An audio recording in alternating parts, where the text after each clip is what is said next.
آیت نمبر 66 سے آیت نمبر 72 تک یہ آیات کوشش کریں گھر میں ان کا مطالعہ کریں، ضرور مطالعہ کریں، بڑی اہم آیات ہیں۔ گھر میں ترجمے والا قرآن مجید دے کر اپنے گھر والوں کو ترجمہ سنائیں اس کا، ان کو بتائیں کہ آج جمعہ میں ہم نے یہ آیات سنی ہے اور بڑی اہم آیات ہیں۔ آئیے ان مبارک آیات کا ترجمہ اور مفہوم میں آپ کے سامنے رکھوں گا اور پھر مختصر سی گفتگو۔ اللہ کے مبارک نام سے جو بڑا مہربان، بہت زیادہ رحم کرنے والا ہے۔ المنافقون والمنافقات بعضهم من بعض، منافق مرد اور منافق عورتیں یہ سب ایک جیسے ہیں، ایک ہی ماحول کے پلے ہیں، ایک ہی ذہن کے ہیں، ایک ہی سوچ ہے ان کی، ایک دوسرے کے میں سے ہیں، ایک دوسرے کے ہمراز ہیں۔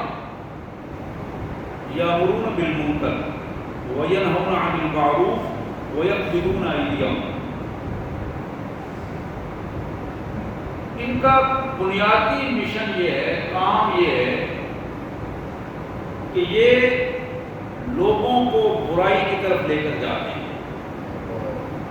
اللہ نے جن چیزوں سے روک دیا ہے، منع کیا ہے، اللہ تبارک و تعالیٰ کی منع کردہ چیزوں کو یہ فروغ دیتے ہیں، لوگوں میں ان کو ترغیب دلاتے ہیں، حکم دیتے ہیں، معاشرے میں اس کا ماحول بناتے ہیں۔ یہ منافق مردوں اور منافق عورتوں کا یہ کردار ہے۔ دوسری بات یہ ہے کہ وَيَنْهَوْنَ عَنِ الْمَعْرُوفِ، جب کوئی نیکی کا کام ان کے سامنے آ جائے اس کے سامنے رکاوٹ بن جاتی ہے۔ جب بھی کوئی نیکی کا کام آئے، خدمت کا کام آ جائے، نیکی کا کام آ جائے، جہاد کا کام آ جائے، اللہ کی فرمانبرداری کا کام آ جائے تو ان کے لیے مصیبت بن جاتی ہے، وہ اس کے سامنے رکاوٹ بن جاتے ہیں اور بار بار اس کے روکنے کی کوشش کرتے ہیں۔ وَيَقْبِضُونَ أَيْدِيَهُمْ، اور ہمیشہ ان کے ہاتھ سکڑے رہتے ہیں، مال خرچ کرنے میں بھی بخیل ہوتے ہیں، علم خرچ کرنے میں بھی سیدھی بات نہیں بتاتے، بخیل ہوتے ہیں، اپنی صلاحیتیں اللہ کی رضا کے لیے لگانے میں بھی بخیل ہوتے ہیں، اپنی صلاحیتوں کو فی سبیل اللہ لگانے کی کوشش نہیں کرتے۔ وَيَقْبِضُونَ أَيْدِيَهُمْ، اپنے ہاتھوں کو بند کر کے رکھتے ہیں، سمیٹ کر رکھتے ہیں، مخل سے رکھتے ہیں۔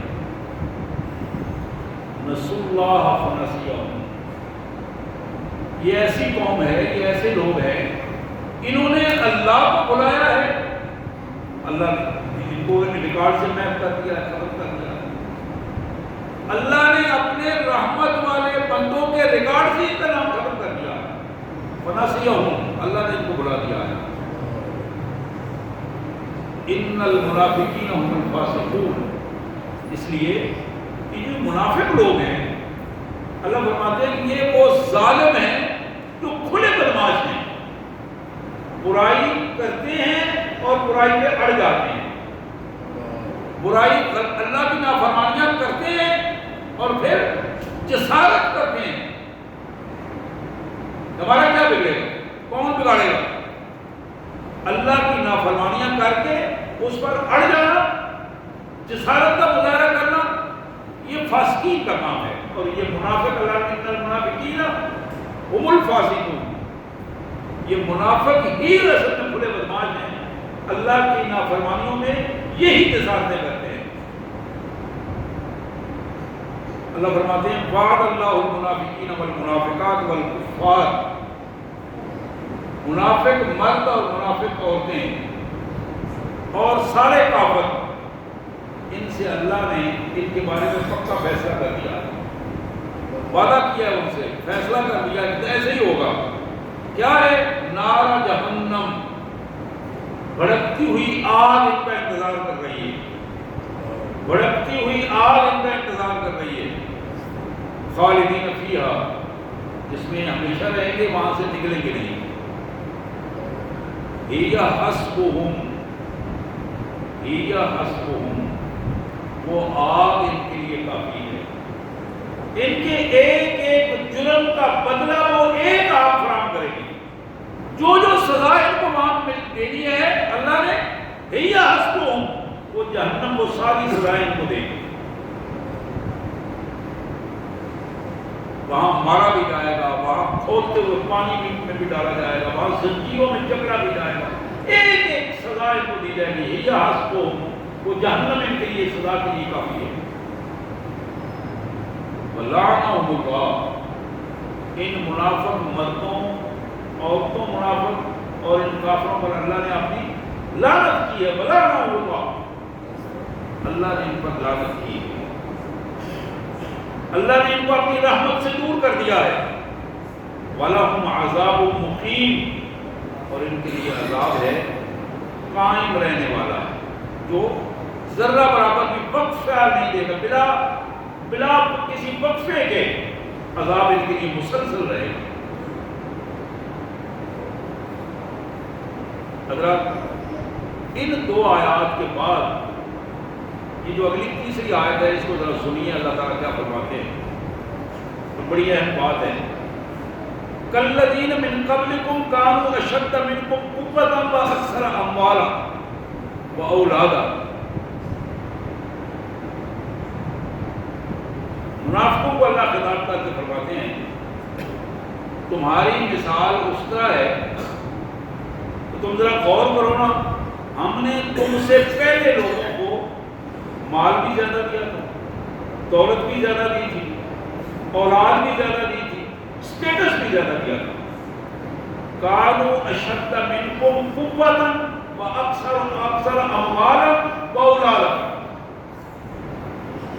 ان کے پاس نفری بھی زیادہ تھی، افرادی قوت بھی زیادہ تھی، خاندان کے بندے بھی زیادہ تھے، برادریاں بھی بڑی تھی، ان کے پاس مال و دولت بھی زیادہ تھے، وسائل بھی زیادہ تھے، ان کے پاس جسمانی طاقت بھی تھی اور معاشرتی اور ماحول کی طاقت بھی تھی۔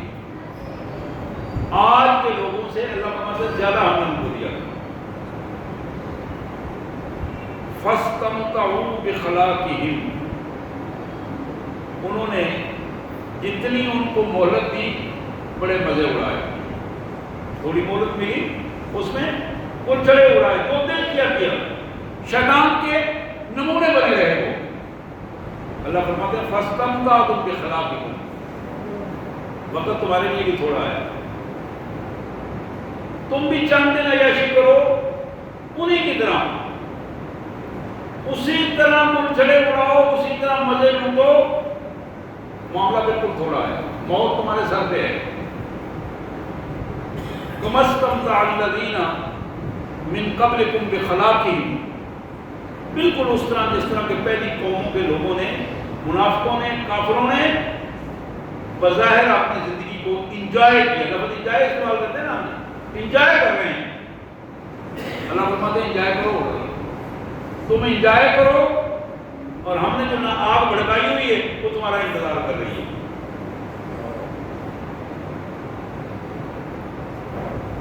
اور ایک آخری بات اس حوالے سے اللہ نے فرمائی وَخُذْتُمْ كَالَّذِي خَاضُوا، منافقین کو خطاب کرتے ہوئے اللہ فرماتے ہیں جس طرح تم ویسے کرتے ہو، باتوں میں سے باتیں نکال کر اپنی باتوں کو سچ ثابت کرنے کی کوشش کرتے ہو، جھوٹ کو سچ بنانے کی کوشش، خود تم جھوٹ کو سچ بنانے کی کوشش کرتے ہو، بالکل یہی کام وہ کرتے تھے۔ یہ منافقین کی بہت بڑی علامت ہے۔ اور آج ہماری عدالتوں میں یہی کچھ ہو رہا، ہمارے ٹی وی چینلوں پر یہی کچھ ہو رہا، گلی محلے میں کوئی سچ بولنے کے لیے تیار نہیں ہے۔ جب کسی کے اپنی ذات پر زد آتی ہے، بچے پر زد آتی ہے، گھر والوں پر زد آتی ہے، تو پھر جھوٹ بول کر، نئی دلائل نکال کر، اپنی غلط بات کو سچ ثابت کر کے اپنے آپ کو ایک سائڈ پہ کرنے کی کوشش کرتے ہیں۔ خُذْتُمْ كَالَّذِي خَاضُوا، خُذْتُمْ كَالَّذِي خَاضُوا، جس طرح انہوں نے پیسے تمیز کی، انہوں نے جھوٹے دلائل نکالے، انہوں نے اپنی جھوٹی پیسوں میں حصہ لیا۔ آج کی منافقین کی مثال یہ ہے کہ تم بھی یہی کر رہے ہو، تمہارا بھی یہی کام ہے، اسمبلیوں میں بھی یہی جھوٹ بولا جا رہا ہے، سینٹ میں بھی یہی جھوٹ بولا جا رہا ہے، جھوٹ بول کر ووٹ لیے جا رہے ہیں، جھوٹ بول کر ووٹ دیے جا رہے ہیں۔ ماحول میں خوشیوں میں بھی جھوٹ بولے جا رہے ہیں، کمیوں میں بھی جھوٹ بولے جا رہے ہیں. وَخُذْتُمْ كَالَّذِي خَاضُ. اب ان کا نتیجہ کیا ہے؟ اللہ فرماتے ہیں اولئک حبطت اعمالهم فی الدنیا والآخرہ واولئک هم الخاسرون. یہ وہ منافق مرد اور منافق عورتیں ہیں، یہ وہ کفار ہیں جن کے اعمال ہم نے دنیا اور آخرت میں بالکل ختم کر دیے، ضائع کر دیے، اڑا دیا. بندے سمجھنا کہ کسی وقت کو 2-4 پیسے کسی کو دے دیے، وہ تو نیک کام کیا تھا. ہم نے کسی کو کھانا کھلایا تھا، وہ نیک کام کیا تھا. کسی کو کسی پھنسی ہوئی جگہ سے چھڑایا تھا، وہ بظاہر ذہن میں ہوتا ہے کہ میں نے وہ فلاں فلاں کیا ہے، شاید چھوٹ جاؤں. اللہ فرماتے نہیں، حبطت اعمالهم. وہ مت ذہن میں لانا میں نے وہ صاف کر دیا ہے. تمہاری پوری کرتوتوں کی وجہ سے، منافقوں کی پوری سوچ کی وجہ سے، پورے پیمانے کی وجہ سے، اس کے جو اگر چھوٹے موٹی کوئی چیزیں تھیں جن کو وہ نیکی سمجھتا تھا، اللہ فرماتے ہیں حبطت اعمالهم، ہم نے ان کو صاف کر دیا. دنیا میں بھی ان کا کوئی فائدہ نہیں ہوگا، آخرت میں بھی کوئی فائدہ نہیں ہوگا. وَأُولَئِكَ هُمُ الْخَاسِرُونَ. اور نتیجہ یہ ہے کہ یہ ذلت اور رسوائی کے ساتھ گھاٹے اور خسارے کا نتیجہ لے کر آئیں گے. حضرات کے 2 پیراگراف آپ کے سامنے آئے. اب ایک تیسرا پیراگراف ہے جو قرآن مجید ہمارے سامنے رکھتا ہے، اور اس پیراگراف کو بھی مثال کے طور پر قرآن نے ہمارے سامنے رکھا. أَلَمْ يَأْتِهِمْ نَبَأُ الَّذِينَ مِنْ قَبْلِهِمْ قَوْمِ نُوحٍ وَعَادٍ وَثَمُودَ وَقَوْمِ إِبْرَاهِيمَ وَأَصْحَابِ مَدْيَنَ وَالْمُؤْتَفِكَاتِ أَتَتْهُمْ رُسُلُهُم بِالْبَيِّنَاتِ فَمَا كَانَ اللَّهُ لِيَظْلِمَهُمْ وَلَكِنْ كَانُوا أَنفُسَهُمْ يَظْلِمُونَ. اب اللہ تعالیٰ پھر ان کافروں اور منافقوں کو خطاب کر کے فرماتے ہیں، کیا انہوں نے اپنے انسانوں کی تاریخ نہیں پڑھی؟ کیا ان کے پاس ان قوموں کے واقعات نہیں آئے کہ قوم نوح کے ساتھ ہم نے کیا کیا تھا؟ ہم نے ڈبو کر مار دیا تھا. ہم نے قوم نوح ڈبو کر مار دیا تھا. پیغمبر کے بیٹے کو ڈبو کر مار دیا تھا. قوم عاد، قوم ثمود، یہ وہ لوگ ایک چیخ کی آواز بلند ہوئی، 7 8 دن ان پر طوفان کرتے رہے، اور کیا ہوا؟ پھر ہم نے کھجور کے سوکھے کٹے ہوئے تنوں کی طرح ان کو نیچے زمین میں پھینک دیا. قوم ابراہیم، اصحاب مدین، جناب ابراہیم علیہ السلام کی قوم، نمرود اور اس کی بڑی مانی ہوئی بادشاہی اس وقت ذلت اور رسوائی کا نمونہ بنا دیا. جس نمرود نے کئی مہینے آگ جلا کے ایک ابراہیم کو جلانے کی کوشش کی، ہم نے لمحے بھر میں اس آگ کو گلزار بنا کے اسے اپنے زخم کاٹنے پہ مجبور کر دیا.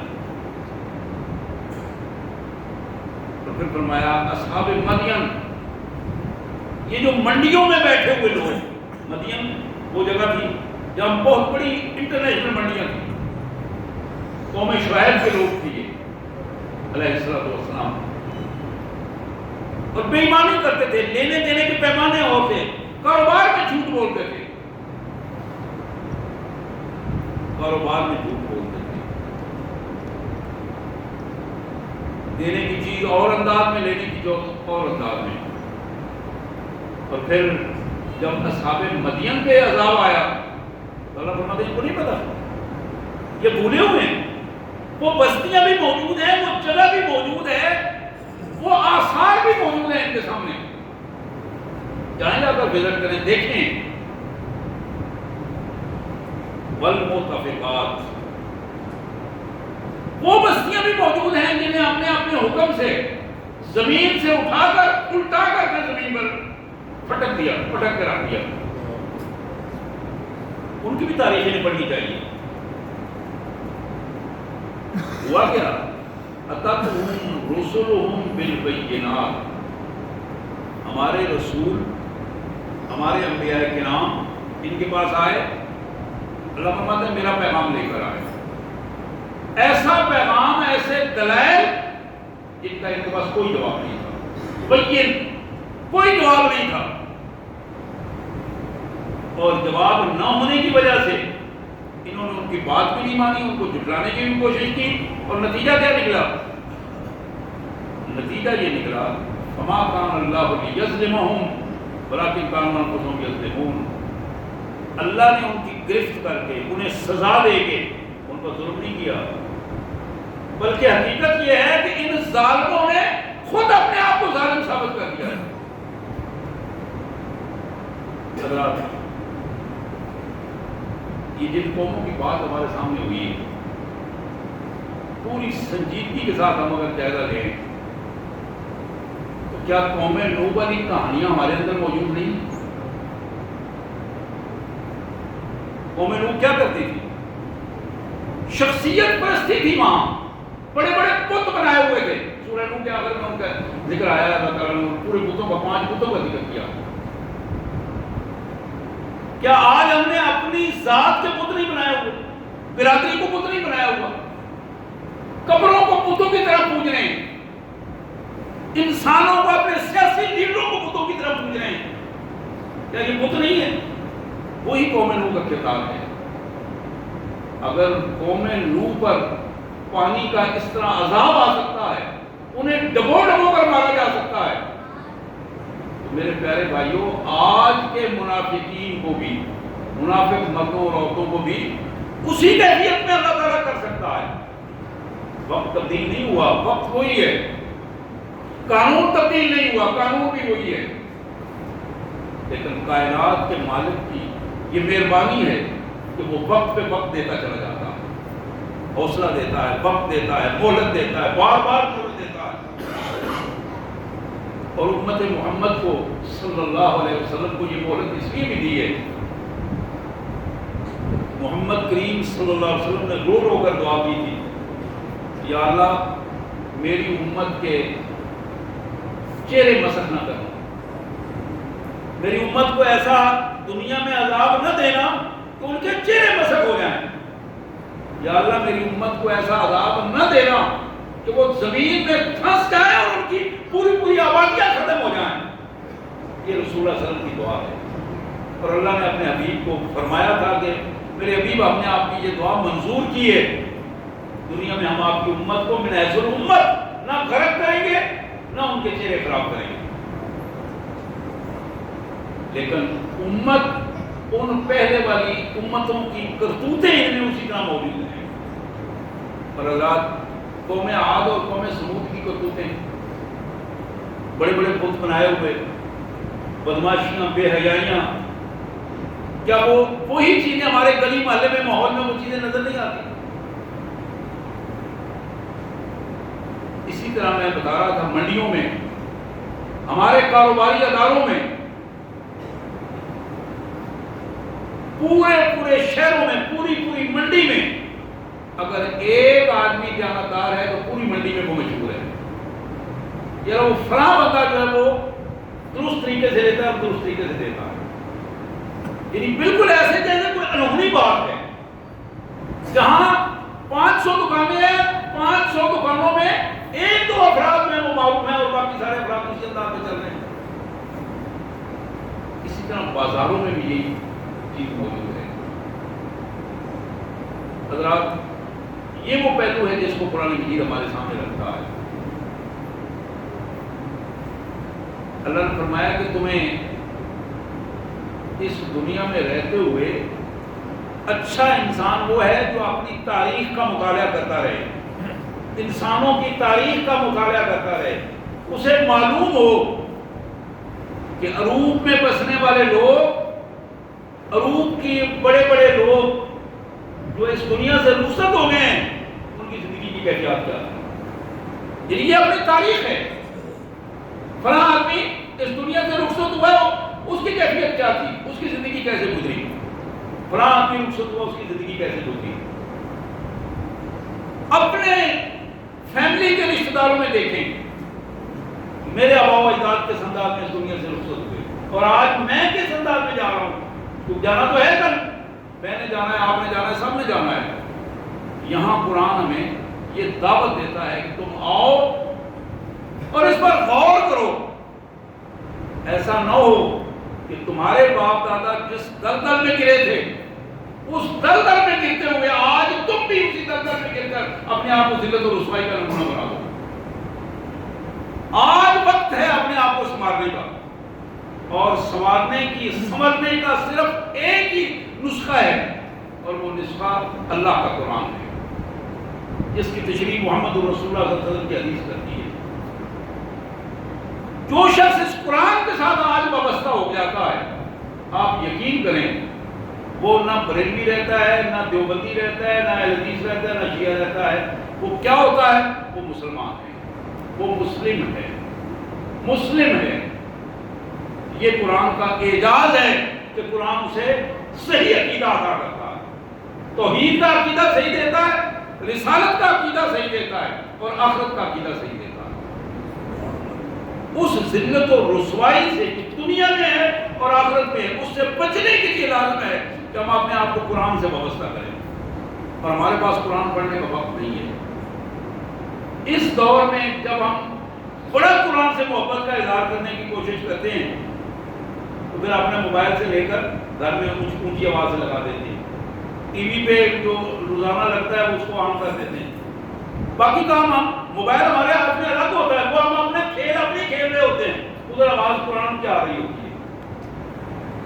ہم اپنا کام کر رہے ہوتے ہیں، اپنا کام کرتے ہوئے قرآن کی آواز آ رہی ہے، ہمیں نہیں پتا وہ کیا پڑھا جا رہا ہے، ہمیں نہیں اندازہ، لیکن ہم یہ مطمئن ہو جاتے ہیں کہ ثواب ہو رہا ہے، قرآن کی آواز آ رہی ہے. نعوذ باللہ ہم خدا کے ساتھ دھوکہ کرنے کی کوشش کرتے ہیں. اللہ نے منافقوں کا یہ شروع میں پہلے دوسرے رکوع میں اللہ نے فرمایا منافق کی پوزیشن کیا ہے؟ یخادعون اللہ والذین آمنوا. منافق کی سوچ یہ ہوتی ہے کہ وہ اپنے آپ کو بھی دھوکہ دیتا ہے، ایمان والوں کو دھوکہ دینے کی کوشش کرتا ہے اور اللہ کو دھوکہ دینے کی کوشش کرتا ہے، لیکن وہ دھوکہ اسے خود ہی ملتا ہے. نہ اللہ دھوکہ کھاتا ہے، نہ ایمان والے دھوکہ کھاتے ہیں. حضرات، یہ تھوڑا سا جو وقت ہے، اس وقت کی اہمیت کو ہمیں سمجھنا چاہیے. ان 3 پیراگراف کے بعد آخر میں اللہ تبارک و تعالیٰ دوسرا کردار ہمارے سامنے رکھتے ہیں. یہ پہلا کردار تھا منافق عورتوں اور منافق مردوں کا اور کفار کا.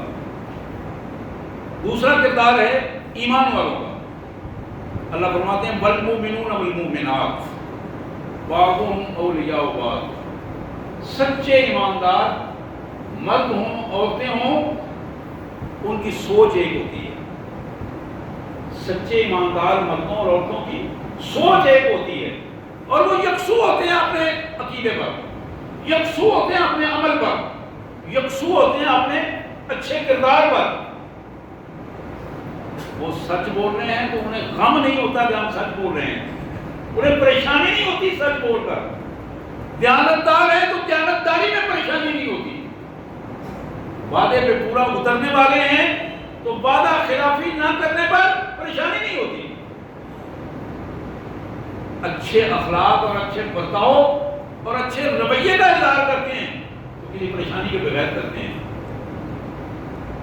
حضرات، یہاں جس چیز کی طرف توجہ دلائی جا رہی ہے، بلایا جا رہا ہے، ایمان والے مرد اور ایمان والی عورتیں، ان کی سوچ ایک ہوتی ہے، ایک ہی سوچ. اور وہ سوچ کیا ہے؟ وہ ایک سوچ دنیا کے کسی کونے میں بھی ہو، اللہ کو راضی کرنے کی سوچ ہے، اللہ سے مخلص ہو جانے کی سوچ ہے. اور ہماری عملی پوزیشن یہ ہے کہ ہم اپنے اللہ سے کیا مخلص ہوں گے، ہم اپنی ذات کے ساتھ مخلص نہیں ہیں. یعنی اس سے بڑا اپنے آپ کو دھوکہ دینے والا کون سا فرد ہوگا کہ جس کو پتا ہو کہ وہ گاڑی دوڑا کے چلا جا رہا ہے اور دوڑتی ہوئی گاڑی کے ساتھ اس کو پتا ہے کہ آگے وہ کھڈا ہے جس میں میری گاڑی گرے گی اور ممکن ہے میری وہاں موت ہو جائے، اس کے باوجود وہ گاڑی کو توڑا کے جا رہا. یعنی عجیب قسم کی کیفیت ہے. دنیا کے ان حالات میں رہتے ہوئے ایک نہیں کئی معاملات ہیں ہمیں سامنے نظر آ رہا ہوتا ہے کہ ہم غلط کام کر رہے ہیں. اس کا نتیجہ یہ ہے، لیکن پھر شیطان دھمکی دیتا چلا جاتا ہے اور ہم وہ کام کرتے چلے جاتے ہیں.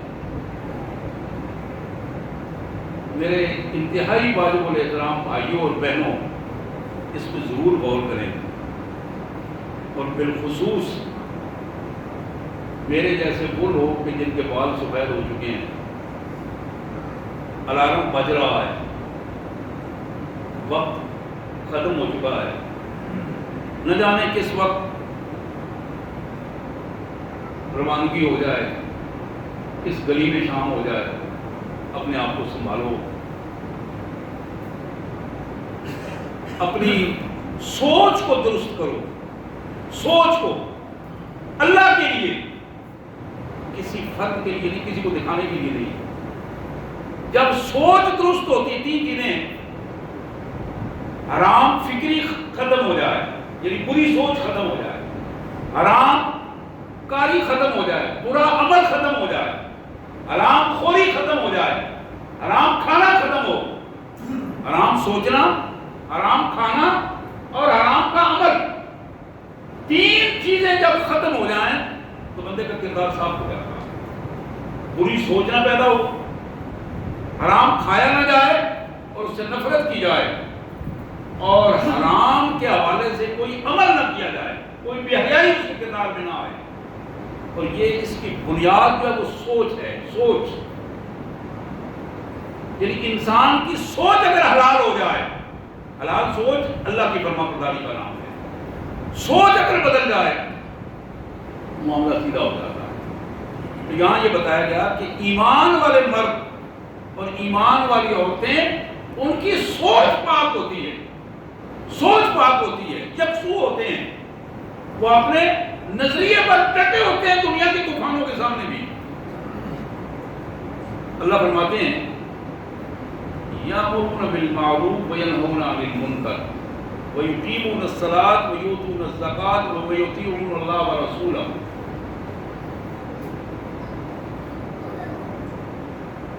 پانچ کام وہ کرتے ہیں ایمان والے لوگ. آپ سب ایمان والے ہیں، میں یہ بنیادی طور پر زیادہ زور دے کر یہ بات کر رہا ہوں.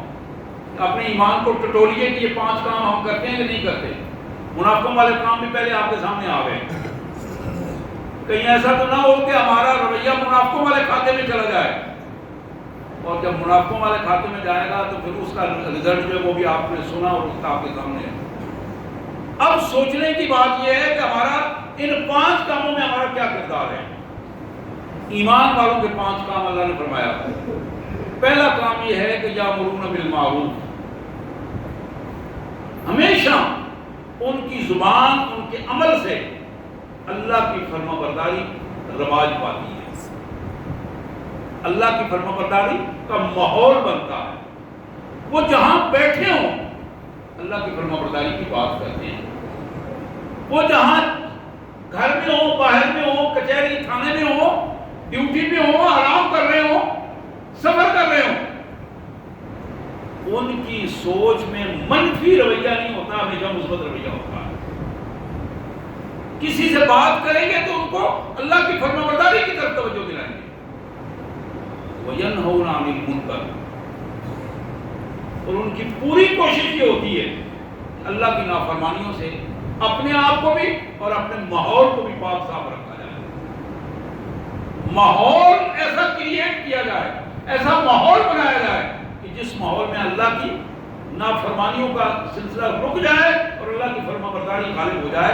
اس کو کہتے ہیں غلبہ دین، اقامت دین.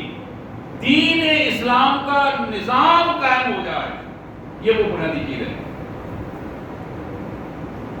یہ ایمان والوں کی صفات، دو صفات میں نے آپ کے سامنے رکھی. پہلی چیز کہ وہ اچھائی کو، اللہ اور اللہ کے رسول کے احکامات کو، اس کا ماحول بنانے کی کوشش کرتے ہیں. جہاں ہے ماحول بنانے کی کوشش کرتے ہیں. ہم کیا کرتے ہیں جب کسی ڈیرے پہ، بڑی پنچایت میں خوشی غمی میں بیٹھے ہوں ایک آدمی غلط بات کر رہا ہے، وڈیرا آدمی ہے، تھوڑا سا پیسے والا بندہ ہے، جاگیردار ہے، چودھری ہے، اس کی غلط بات سن کر اس کی تائید کر دیتے ہیں. غلط بات سن کر بعض تو ایسا مزاج بن گیا کہ چمچا گیری کا مزاج ہے، منہ سے بات نکل جاتی ہے نہ چاہتے ہوئے بھی، کیونکہ مزاج ایسا بن گیا ہے. اس مزاج کو کنٹرول کرنے کی ضرورت ہے کہ اگر آپ ایک چیز کو غلط سمجھ رہے ہیں، دوسرا بڑے سے بڑا انسان بھی اگر غلط بات کر رہا ہے، اگر آپ اسے روک نہیں سکتے تو خاموش ہو کر اٹھ جائیں وہاں سے. اسلام یہ کہتا ہے پھر وہاں اس محفل کا حصہ نہ بنے. آپ اس کا اظہار کرتے ہیں کہ تمہاری بات مجھے اچھی نہیں لگی، زبان سے اگر بات نہیں کرتے تو یہ کم از کم ایمان کا درجہ ہے، تو وہاں اس محفل کا حصہ نہ بنے. دوسرا درجہ جو قرآن نے حدیث مبارک میں بتایا گیا وہ یہ ہے کہ کم از کم زبان سے روکیں. زبان سے روکنے میں بھی ہمارے ذہن میں ایک چیز آتی ہے، اور یہ میں سمجھتا ہوں شیطان ایک چیز لاتا ہے کہ بندہ سچا ہو تو اس کو تلخی سے بات کرنی چاہیے. میرے بھائی زبان سے روکنا جو ہے، جہاں